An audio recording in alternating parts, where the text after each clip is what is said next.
दोस्तों, क्या आपने कभी सोचा है कि दुनिया का सबसे पॉपुलर मैसेजिंग ऐप व्हाट्सएप बिल्कुल फ्री है, फिर भी ये अरबों डॉलर का बिजनेस कैसे चलाता है। आज के समय में व्हाट्सएप के पास 3 बिलियन से भी ज्यादा मंथली एक्टिव यूजर्स हैं, यानी कि दुनिया की लगभग आधी आबादी इसका यूज करती है। सिर्फ इंडिया में ही 535.8 मिलियन यूजर्स हैं। हर दिन व्हाट्सएप पर 100 बिलियन मैसेजेस भेजे जाते हैं। लेकिन यहाँ सबसे इंटरेस्टिंग बात यह है कि इतने बड़े स्केल पर ऑपरेट करने वाली कंपनी यूजर से एक पैसा भी नहीं लेती। फिर भी 2024 में व्हाट्सएप का रेवेन्यू 1.8 बिलियन डॉलर तक पहुंच गया है। 2014 में फेसबुक ने व्हाट्सएप को 19 बिलियन डॉलर में खरीदा, जो उस समय टेक इंडस्ट्री का सबसे बड़ा एक्विजिशन था। तो आइए आज के इस वीडियो में जानते हैं कि आखिर व्हाट्सएप का बिजनेस मॉडल क्या है, ये इतना सफल कैसे बना और फेसबुक ने इसे क्यों खरीदा।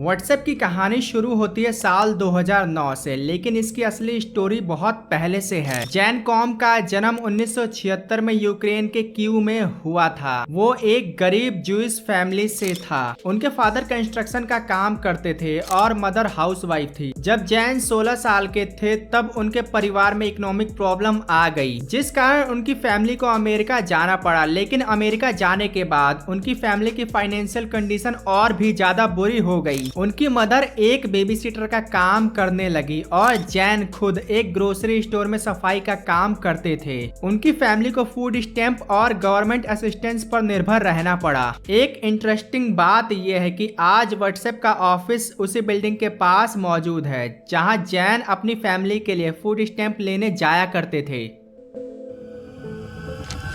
वहीं दूसरी तरफ ब्रायन एक्टन का जन्म 1972 में मिशिगन के एक मिडिल क्लास फैमिली में हुआ था। उन्होंने 1994 में स्टैनफोर्ड यूनिवर्सिटी से कंप्यूटर साइंस में डिग्री प्राप्त की। डिग्री लेने के बाद 1996 में उन्होंने याहू ज्वाइन कर लिया। जैन कॉम और ब्रायन एक्टन की मुलाकात याहू में हुई। 1997 में जैन कॉम को ईस्ट एंड यंग कंपनी के अंदर सिक्योरिटी टेस्टर की जॉब मिल गई थी और एक वर्क विजिट के दौरान वो ब्रायन से मिले। दोनों की फ्रेंडशिप इंस्टेंट हो गई क्योंकि दोनों का नेचर सिमिलर था, कम बोलना और ज्यादा काम करना। बाद में जैन ने भी याहू ज्वाइन कर लिया और इंफ्रास्ट्रक्चर इंजीनियर के रूप में काम करने लगे। लेकिन 2007 में दोनों ने याहू छोड़ दिया और साउथ अमेरिका घूमने निकल गए। लेकिन जब पैसे खत्म हो गए तब दोनों ने जॉब के लिए फेसबुक में अप्लाई किया, लेकिन दोनों को फेसबुक से रिजेक्शन ही मिला। ब्रायन एक्टन ने बाद में ट्विटर पर लिखा था, Facebook turned me down, it was a great opportunity to connect some fascinating people, looking forward to life next adventure.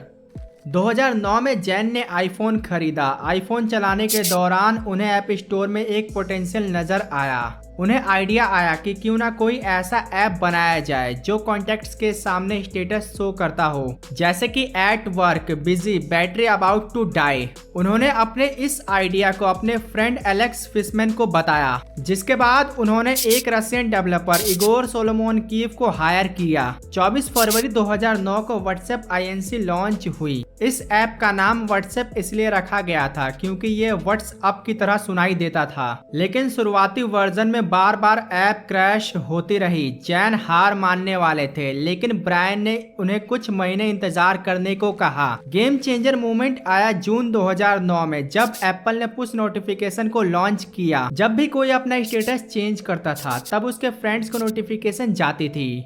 लोगों ने इसे मैसेजिंग ऐप की तरह यूज करना शुरू कर दिया और ऐसे व्हाट्सएप एक स्टेटस ऐप से मैसेजिंग ऐप बन गया। व्हाट्सएप की टेक्निकल स्ट्रेटेजी बेहद यूनिक थी। जब साल 2014 में फेसबुक ने इसे एक्वायर किया तब व्हाट्सएप में केवल 55 एम्प्लॉइज थे, जिसमें से भी 32 इंजीनियर्स थे और बाकी कस्टमर सपोर्ट हैंडल करते थे। ये इनक्रेडिबल बात थी क्योंकि इतनी छोटी टीम के साथ वो 450 मिलियन यूजर्स को हैंडल कर रहे थे। व्हाट्सएप के फाउंडर्स की फिलॉसफी थी no ads, no games, no gimmicks. वो सिर्फ मैसेजिंग पर फोकस करना चाहते थे और कोई अननेसेसरी फीचर ऐड नहीं करना चाहते थे। टेक्निकल आर्किटेक्चर की बात करें तो व्हाट्सएप ने एलांग प्रोग्रामिंग लैंग्वेज को यूज किया था, जो चॉइस बहुत स्मार्ट थे क्योंकि एलांग मैसिव कॉन्करेंसी को सपोर्ट करती है, millions of light weight processes handle कर सकती है, हॉट लोडिंग को सपोर्ट करती है, यानी कि बिना सर्वर रिस्टार्ट किए कोड चेंजेस को डिप्लॉय किया जा सकता था। फॉल्ट टॉलरेंस बिल्ड इन था, यानी कि एक प्रोसेस बंद हो जाने के बाद भी बाकी सारे प्रोसेस चलते रहते थे। व्हाट्सएप का सर्वर आर्किटेक्चर बेहद क्लेवर था। उन्होंने फ्री BSD ऑपरेटिंग सिस्टम को यूज किया था, जो नेटवर्क ऑप्टिमाइजेशन के लिए परफेक्ट था। हर server 2 million plus concurrent processes को हैंडल कर सकता था।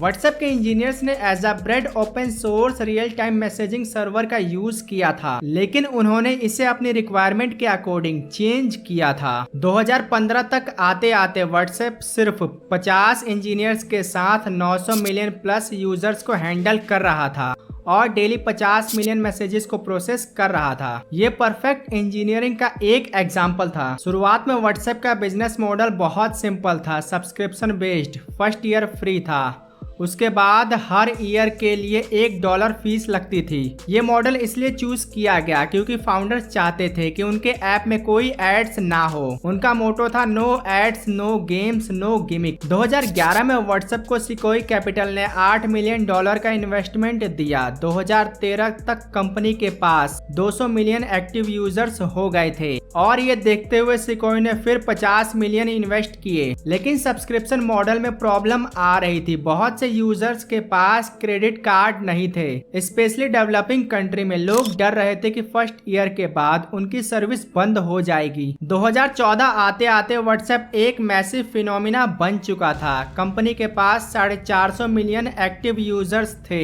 और हर दिन 1 मिलियन नए यूजर्स ऐड हो रहे थे।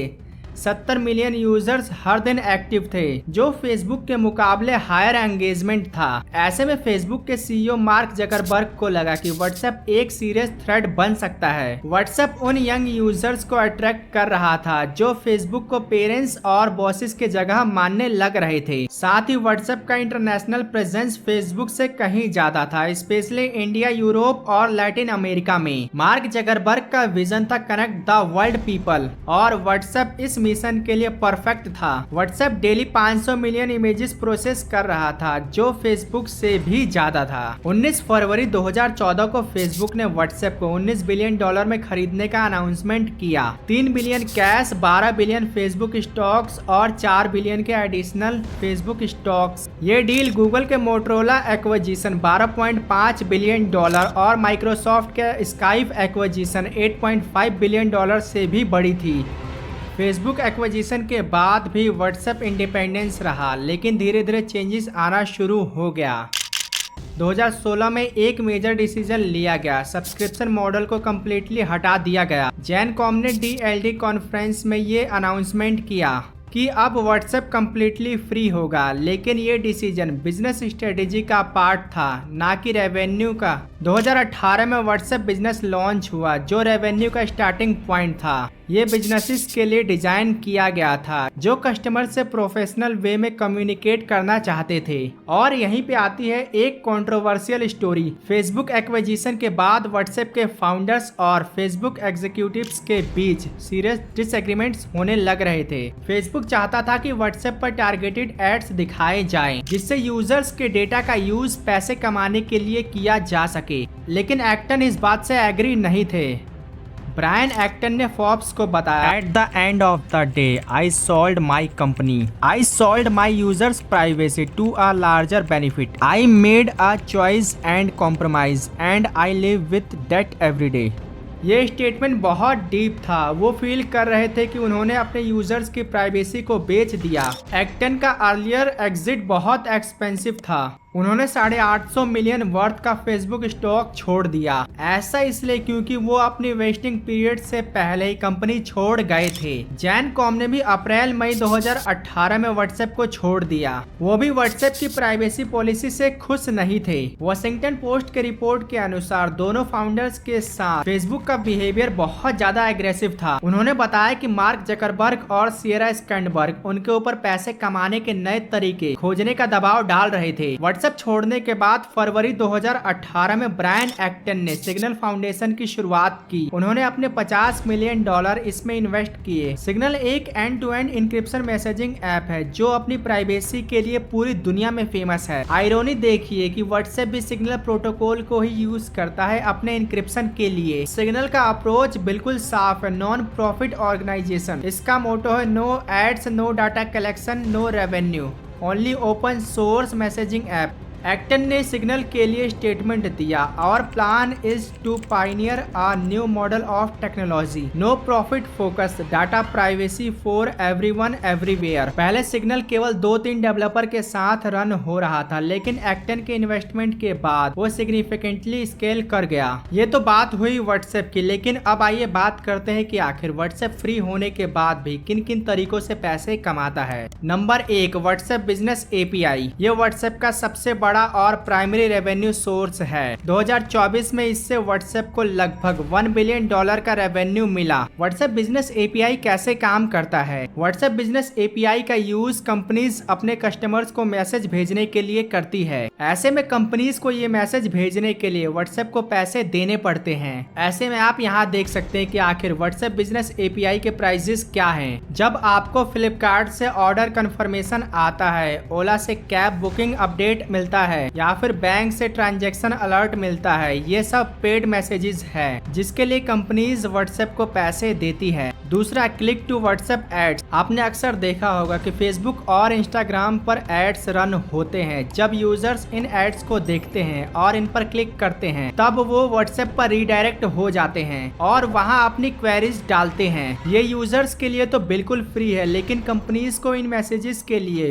व्हाट्सएप को पैसे देने पड़ते हैं। ये दोहरी कमाई है, क्योंकि कंपनीज को फेसबुक और इंस्टाग्राम पर एड्स दिखाने के लिए भी फेसबुक को पैसे देने पड़ते हैं, और व्हाट्सएप पर चैट करने के लिए भी व्हाट्सएप कंपनियों से पैसे लेता है। 2024 के अकॉर्डिंग इससे फेसबुक को लगभग $10 बिलियन का फायदा हुआ है। तीसरा, व्हाट्सएप पे ट्रांजैक्शन फीस। व्हाट्सएप पे करंटली ब्राजील और इंडिया में अवेलेबल है। ये यूजर्स के लिए तो बिल्कुल फ्री है, लेकिन ब्राजील में कंपनीज को ट्रांजैक्शन करने के लिए 3.99% चार्जेस देने पड़ते हैं, लेकिन इंडिया में ये बड़े स्केल पर पॉपुलर नहीं हुआ। चौथा, मेटा डाटा और इनडायरेक्ट डेटा रेवेन्यू। व्हाट्सएप पूरी तरह से इनक्रिप्ट है, लेकिन मेटा डेटा कलेक्ट करता है, और इस डेटा से मेटा कस्टमर्स को टारगेटेड एड्स दिखाता है, जिससे इसकी कमाई और ज्यादा बढ़ती जा रही है। पांचवा, एड्स इन व्हाट्सएप स्टेटस। जून 2025 में अनाउंसमेंट किया गया कि व्हाट्सएप के स्टेटस फीड में एड्स को दिखाया जाएगा, साथ ही चैनल्स पर भी एड आएंगे। रोजाना लगभग 1.5 बिलियन यूजर्स स्टेटस टैब का यूज करते हैं। मॉर्गन स्टैंगली के अनुसार इससे लगभग 3 से लेकर $6 बिलियन की कमाई होगी। वहीं इसके अलावा चैनल सब्सक्रिप्शन का भी फीचर लाया गया है, जिसके लिए यूजर्स को पैसे देने होंगे, जिससे और ज्यादा रेवेन्यू जनरेट होगी। 6th, product shopping feature. आज हम व्हाट्सएप बिजनेस के अंदर अपने प्रोडक्ट कैटलॉग बना सकते हैं, जहां से कोई भी आपके प्रोडक्ट को खरीद सकता है। लेकिन यदि आप इस फीचर का यूज करना चाहते हैं तो आपको व्हाट्सएप को पैसे देने होंगे। ये सब जानकर तो अब आप समझ ही गए होंगे कि आखिर व्हाट्सएप कैसे पैसे कमाता है, आखिर व्हाट्सएप का बिजनेस मॉडल क्या है। लेकिन आइए अंत में बात करते हैं कि आखिर व्हाट्सएप इतना फेमस कैसे हुआ। व्हाट्सएप के फेमस होने के पीछे कई कारण है। सबसे पहला कारण है इसका सिंपल होना। ऐप का इंटरफेस बेहद सिंपल है, जिससे कि इसे किसी भी एज ग्रुप का पर्सन आसानी से यूज कर सकता है। इसकी कंपैटिबिलिटी बहुत ज्यादा अच्छी है, यानी कि आप एंड्रॉइड से iOS पर आसानी से मैसेज भेज सकते हैं। इसकी प्राइवेसी और सिक्योरिटी भी काफी अच्छी है, जिससे यूजर्स अदर एप्स की बजाय इसे यूज करना ज्यादा पसंद करते हैं। व्हाट्सएप के अंदर इंटरनेशनल मैसेजिंग की कॉस्ट काफी इफेक्टिव है। क्योंकि जब भी कोई इंटरनेशनल मैसेज करता है तो वो बहुत ज्यादा महंगा पड़ता है। वहीं व्हाट्सएप इंटरनेट से कनेक्ट होने के कारण काफी सस्ता पड़ता है। 2024 के एक रिपोर्ट के अनुसार व्हाट्सएप में केवल 2500 एम्प्लॉइज हैं जो इतने बड़े यूजर बेस को हैंडल करते हैं। आज सिग्नल व्हाट्सएप का सबसे बड़ा कॉम्पिटिटर है जो व्हाट्सएप को पीछे छोड़ने की कोशिश कर रहा है। मार्क जकरबर्ग का विजन है कि व्हाट्सएप एक प्राइवेट सोशल प्लेटफॉर्म बने, लेकिन अब तो ये फ्यूचर ही बताएगा कि आखिर व्हाट्सएप किस डायरेक्शन में आगे बढ़ेगा। दोस्तों नीचे कमेंट करके बताएं कि आखिर आपको व्हाट्सएप का कौन सा फीचर सबसे ज्यादा पसंद है। वहीं यदि आप यूपीआई के बारे में जानना चाहते हैं तो इस वीडियो को देखें, और यदि बैंक्स पैसे कैसे कमाते हैं इसके बारे में जानना चाहते हो तो इस वीडियो को देखें। तब तक के लिए आपका बहुत बहुत धन्यवाद।